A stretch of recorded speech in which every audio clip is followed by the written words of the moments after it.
இயேசு கிறிஸ்துவின் இனிய நாமத்தினாலே உங்களுக்கு அன்பின் வாழ்த்துக்கள். வருஷத்தை நன்மையினால் முடிசூட்டுகிற நல்ல தேவன் இந்த ஆண்டிலே ஒவ்வொரு நாளும், ஒவ்வொரு மாதமும், ஒவ்வொரு நிமிடமும் நம்மை அதிசயமாய் நடத்தி வந்து கொண்டிருக்கிறார். கர்த்தர் நல்லவர், இனிமேலும் நடத்துவாராக. 18வது சங்கீதம் அதனுடைய 49வது வசனம். இது நிமித்தம் கர்த்தாவே, ஜாதிகளுக்குள்ளே உம்மை துதித்து உம்முடைய நாமத்திற்கு சங்கீதம் பாடுவேன். கர்த்தருடைய பரிசுத்த நாமம் மகிமைப்படுவதாக. தாவீது அருமையாய் பாடின சங்கீதம். அவனுக்கு சத்துருக்கள் கொஞ்சமல்ல, அநேகர். 3வது சங்கீதத்தில் சொல்லுகிறார், என் சத்துருக்கள் எவ்வளவாய் பெருகி இருக்கிறார்கள் என்று. அத்தனை சத்துருக்கள் கையிலிருந்தும் கர்த்தர் விடுவித்த பிற்பாடு பாடுகிறான் இந்த 18வது சங்கீதம். இது நிமித்தம் நான் பாடுவேன்.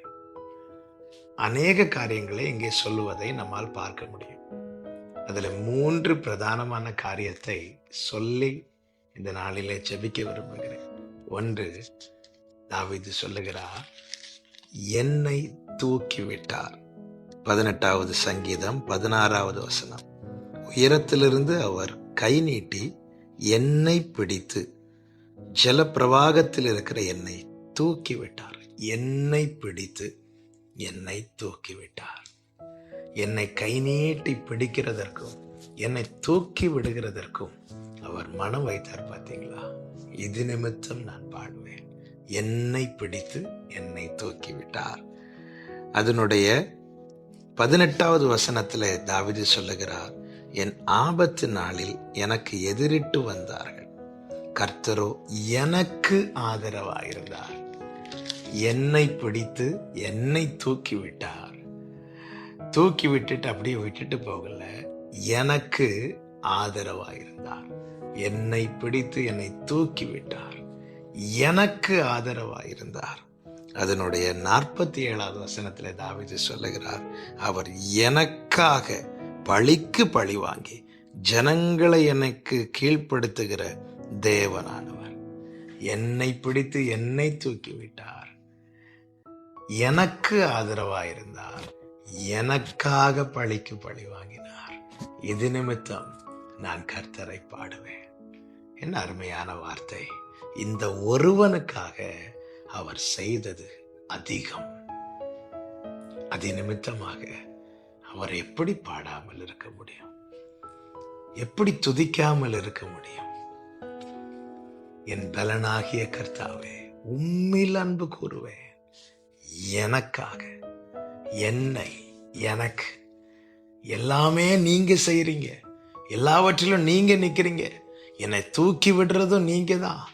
எனக்கு ஆதரவா இருக்கிறது நீங்க தான். எனக்காக பழிக்கு பழி வாங்குறதும் நீங்க தான். எனக்கு எல்லாமே நீங்க தான்.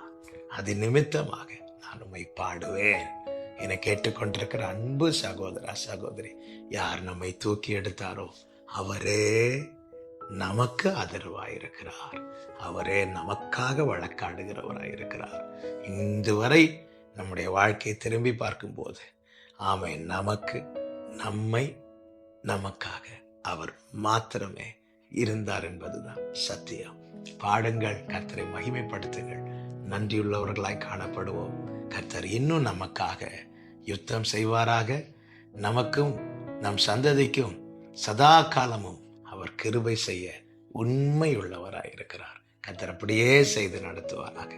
ஜெபிக்கலாமா? எங்கள் நல்ல தகப்பனே, இரக்கமுள்ள பிதாவே, எங்களை தூக்கி எடுத்தவர், எங்களுக்கு ஆதரவாயிருக்கிறவர், எங்களுக்காக யுத்தம் பண்ணுகிறவர், எவ்வளவு நல்ல தேவனப்பா!